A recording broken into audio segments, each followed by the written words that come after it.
တခါကပြည်တွင်းလေရင်ခီးစဉ်တစ်ခုမှမောင်အေးလူခေါ်တဲ့လူငယ်တယောက်ဟာခီးတဲ့တူအနေနဲ့လိုက်ပါသွားပါတယ်ဒါဟာသူ့အတွက်လေရင်စီးဖို့တဲ့ပထမဆုံးအတွေ့အကြုံပါတယ်လေရင်ဟာခီးစဉ်တဲ့တဝက်လောက်ကိုရောက်တဲ့အခါမှာတော့ဆက်ချိုးရွေးမှုထပ်ပေါ်လာပြီးညာဘက်တောင်ပံကပြီးမိကိုလုံးကြီးတွေထွက်လာပါတယ်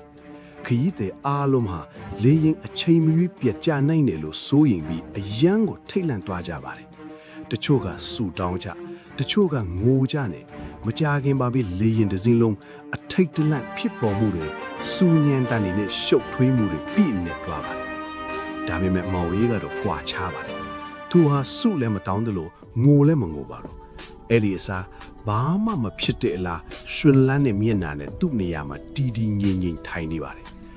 တခြားခရီးတဲ့ဒီလောက်ကသူ့ရဲ့ထူးပန်းတဲ့အပြုတ်မှုကိုသတိထားမိတဲ့အခါအန်အောသွားပြီးမေးလိုက်ပါတယ်ဘာကြောင့်ခမည်းကတခြားသူတွေလို့မစူတော့ရတာလဲဘာကြောင့်ခမည်းကဘာမှမကြောက်လန့်တာလဲခမည်းဘာကြောင့်တီးလို့နေတာလဲခမည်းမဥမနောင်လည်းမရှိဘူးလားမောင်အေးကတီတီငင်ငင်မပြန်ပြေးပါတယ်မိခိုးလုံးဟာညာဘက်တောင်ပံကလေးထွက်နေတာမို့လားငါကလေရင်ရဲ့ဘဲဘက်မှာထိုင်နေတာမို့လို့ဘာကြောင့်စူးရင်ရမှာလဲငါဟာလုံကြုံစတာပဲနေ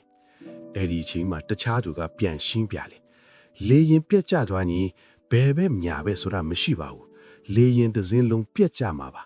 အားလုံးသေးရမှာပါဘသူမှလွတ်မြောက်မှာမဟုတ်ပါဘူးအဲ့ဒီတော့မှပဲမောင်ရေးဟာအန်ဒီရဲ့ကိုစတဲ့သဘောပေါက်ပြီးကြောက်လန့်သွားပါတယ်ဝိညာဉ်ရေးရအရာအတုံးချခြင်းအာဒန်ကြောင့်လူသားအလုံးဟာပြက်ကျမှုတည်ကြနေတဲ့လေရင်ပေါ်ကခရီးသည်တွေလိုပါပဲလူအလုံးကတူညီတဲ့ကံကြမ္မာကိုမျှဝေခံစားနေကြရပါတယ်အပြည့်ရဲ့အခါကတော့တည်ခြင်းဖျားသခင်နဲ့ထာဝရကင်းဝေခြင်းနဲ့နောက်ဆုံးမှငရဲပါပဲလူနီးလူဟန်နဲ့လွတ်မြောက်ဖို့လမ်းမရှိပါဘူး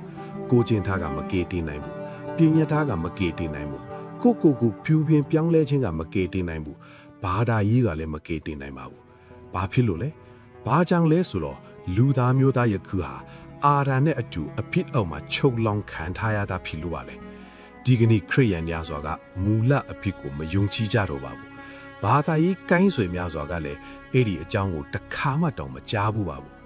တချို့ကမောင်အေးလိုပဲရိုးအားလုံးလို့မယုံကြည်ကြပါဘူးတခြားသူတွေကပညာတက်ကြပြီးမဲ့စားရရဲ့လှည့်စားခြင်းကြောင့်ယုံကြည်ဖို့ငင်းဆန်နေကြတာပဲတမန်ကျန်ကဖော်ပြပါတယ်